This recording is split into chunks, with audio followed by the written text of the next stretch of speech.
So today's video, we want to talk about a free autism test. Now, when you hear about things like this, a lot of times it might be like, well, how credible is it?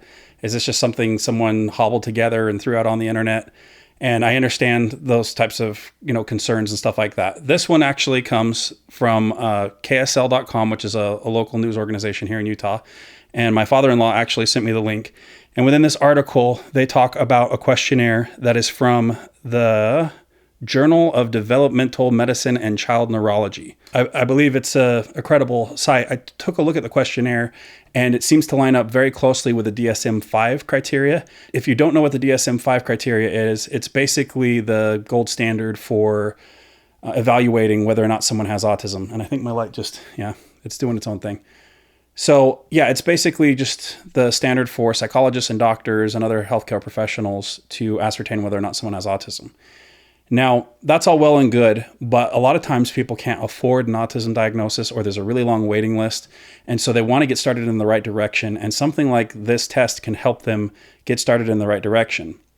Now, inevitably, when you start listing off questions of whether or not someone has autism and, whether or not they're autistic, people will get on the comments and say things like, well, my loved one doesn't do that, or they do this, or, autism is a spectrum. And indeed, it is a spectrum. But you have to remember, how should I put this? We're in a society right now of both being obsessed with labels and avoiding labels to the point where it just becomes this kind of wishy-washy whateverism. And that can actually hurt a lot of people who are trying to get help because they want answers, right? They want details and they want to know, well, does my loved one who does this, is that an autistic trait? And if people out there give them an answer of, well, it could be, it couldn't be, who can say really, right? And if there's no criteria for autism, then essentially everybody has autism, right? It's just this kind of, if you want to say you have autism, then you have autism. If you want to say you don't have autism, you don't have it. And I just don't think that's really helpful to people who are actually really struggling and looking for answers. And so it's great to have tests like these to help people understand, where they can just get started, because a lot of times these people need therapies for their children, their loved ones, or they need to get on some kind of program with the state, or, something with their IEP, their individual education program at school. And they just need a really good starting point.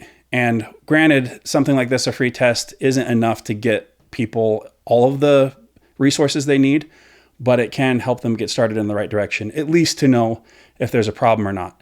Now, this test says it's roughly 90 to 95% accurate in terms of being in line with an official diagnosis.